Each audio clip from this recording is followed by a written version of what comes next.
People. Que pasa, suck, say what they do. Welcome to Crime Time News, where the difference is in the meds. Call it news with a buzz. First thing that is popping in the news is a very disturbing trend that we see as it pertains to employees, crooks at these financial institutions, these investment companies that have been swindling, defrauding Jamaican at a record pace. If you check the history, you would realize that a top manager at the NCB Bank, she was charged, convicted, plea. She got about 7 years for stealing about 100 million Jamaican dollars. Fast forward, Sagicor, 2 employees back to back, 50 to 60 or more million dollars. Fast forward 2 to 3 days ago, investment company Stocks and Securities Limited, SSL. It is said that she stole somewhere between 800 million to 2 billion. The figures that we got officially is 1.2. Could be more. It is said that the investigation is ongoing. She was supposed to meet with the detective from the fraud squad yesterday. Cannot verify or validate that any of that has happened. Now, yesterday, it was a hot topic because it is said that our legendary sprinter, Usain Bolt, he was one of the 30 to 40 high-profile clients that lost these amount of money. Yesterday in my video, I said that, listen, this is going to be something that we are going to see on a regular basis. The only reason why there is not more cases like this is because these banks, these financial institutions, they are denying. They are hiding information. The only way that you cannot find more cases is if you're not doing your job, you're not doing the checks and the balance. Before I could say that, less than 24 hours ago, a wealth manager at the NCB Bank in Ocherius, she was charged for swindling $30,000 from the accounts of one of their clients. 30,000 US, I am speaking about 5 million Jamaican dollars. She is also a wealth manager. The person from the SSL, I got her information officially. Her name is Jean Ann Panton, wealth manager.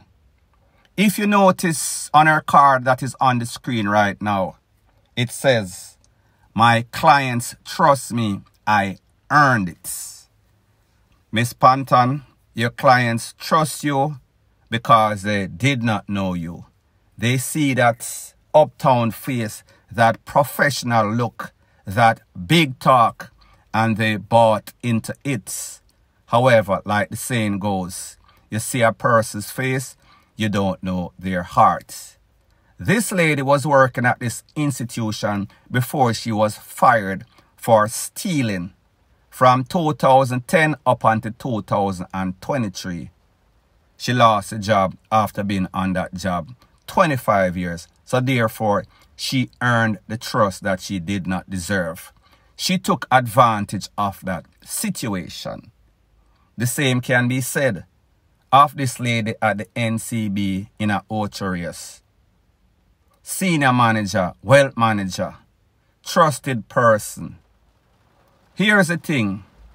When the lady from the NCB that was convicted last year was asked, what is the reason, what is the motive? She claimed that she was trying to help her family with some sort of medical bill. When the lady at the SSL was asked, what is the reason, what is the motive, the same sort of thing. However, the truth and the fact is that the reason and the motive is greed. The reason and the motive is that most of these persons, they are living above their means. They are trying to keep up with the Joneses.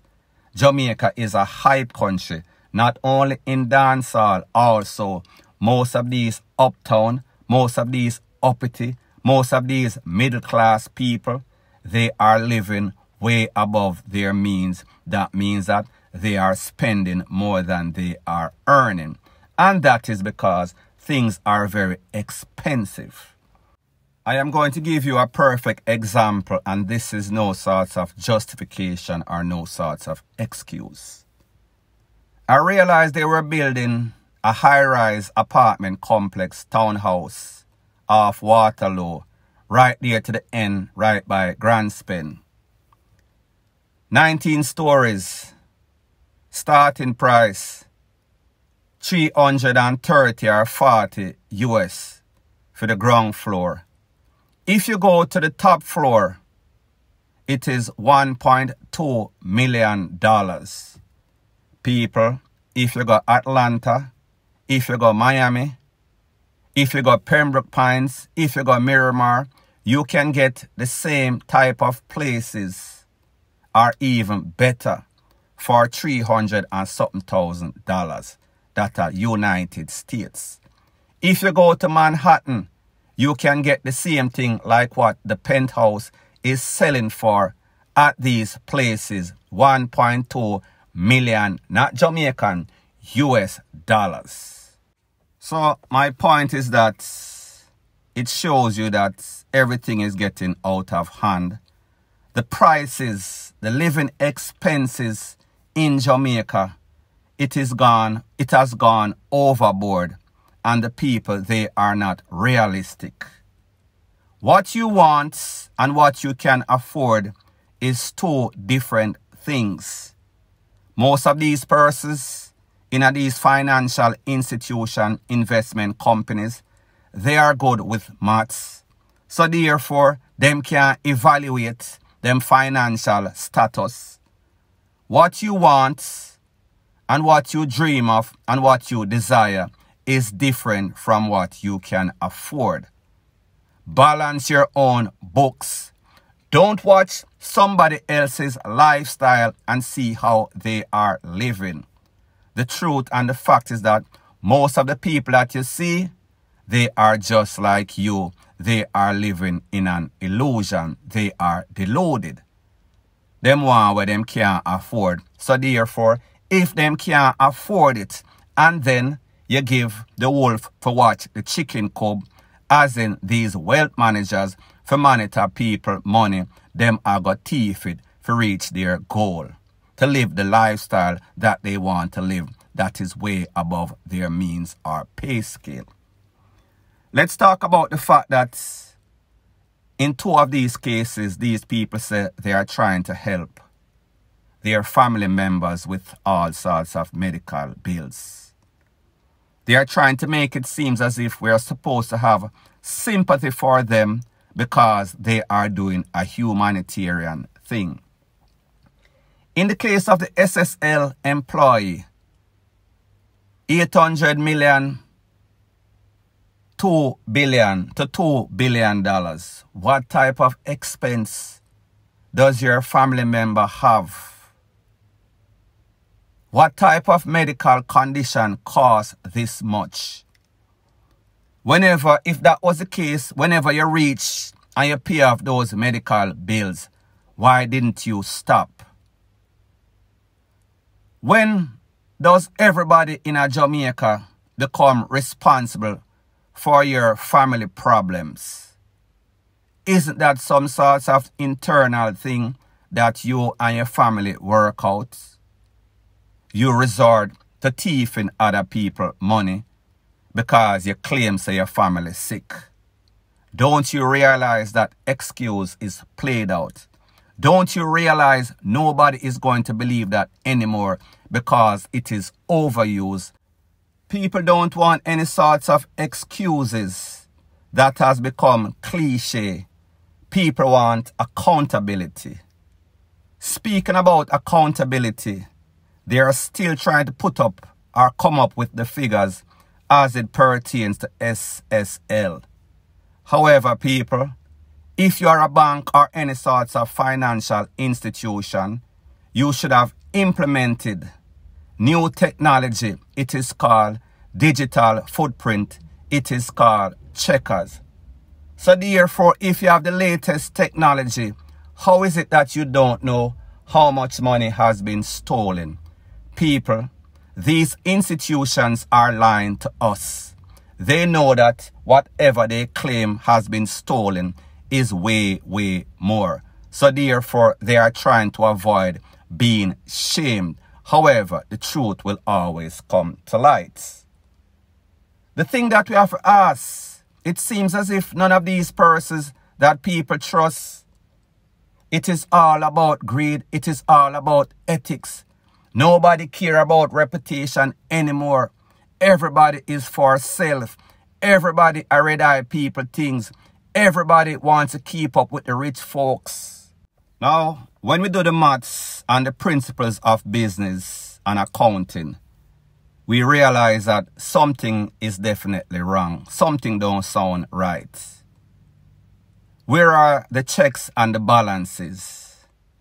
How is it that somebody can just sign off on something without anybody verifying it, validating it, meaning that a second opinion, a second signature? That means that them just get an open check to do whatever they so choose to do. I know somebody that works with a very big accounting company overseas. Them people are clear $1 million, $5 million, $4 million check. However, this person has morals.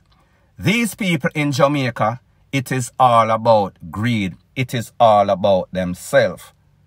So therefore, if nobody in the bank is auditing each other, there is no sort of external audit that is done by people from other company. How is it that you expect to keep these people in line, keep these people out of the people money, if you are not making sure that you are watching these people like a hawk? This is something that has been going on for a very long time. A few of them have been exposed, a few major ones, but this is not anything new. The public, it is just coming to the light of the public. The public just has seen it, but it has been going on for a very, very long time. So people, watch the maths. SSL, 1.2, 800 to 2 million, 2 billion, sorry. This lady at the NCB, based on the information what they are saying, she forged somebody's signature, one client. She then debited that person's account and transferred the money to herself and other friends. People, this was done between July and October of 2022. Just imagine how many other persons like these are working in these financial institutions. Look around Jamaica, pay attention. The pay scale that persons are living and the lifestyle that they are living, it tells you that something is wrong. We blame all these people that are out there that are scamming, chopping the line, lottery scammers. However, the biggest thieves in Jamaica are these white-collar crimes. These people at these financial institutions. However, we shun the people from the garrison that have chopped the line. However, these people can pretty much get away with just about anything, because that is why they keep doing it, because them see the formula. Thief, get a big liar, bust the case. However, people, until the government of Jamaica, the relevant authority, puts down their foot, this is going to happen over and over again. So therefore, if you don't set any sort of example, stop giving these people a slap on the wrist. Give them real time. Let the punishment fit the crime. Now, before I close, I just want to give you an update about what has been taking place since all of this blew up in the media. The relevant authority, it has clamped down on SSL. They are saying that they cannot get no more clients, do any more sales, transfer any more stocks to anybody. Needless to say, after people start hear about this on social media, in the news, in a real life, people start storm the doors. People want to know, people are concerned what is going on with their money. Is their money safe? Most people want to draw out or withdraw their money from these financial institutions, and people, that is the way to go. Unless these people feel it in them pocket, literally, that you cannot play. If you are not responsible, if you are not accountable for the money that is being used or you are borrowing from us to make more money pan, you do not respect us. As a matter of fact, you are pretty much abusing us. You are taking advantage of the situation. You are not doing your job. You are negligent. You are irresponsible. So therefore, we are going to take back our money and make you pretty much fall upon your face. People, not until some of these financial institutions drop down flats, they are not going to change. They have to learn the hard way. Point blank and period. So anyways, people, thanks once again for checking out my video. I understand that this might be your grandma's favorite news channel. However, this is not the typical run-of-the-mill mama and papa channel. This is news with a buzz, news with style. If you appreciate this video, please show your appreciation by liking, commenting, sharing and subscribing to my channel. That is how YouTube promotes videos like these to like-minded, sensible persons like yourself. Point blank and period.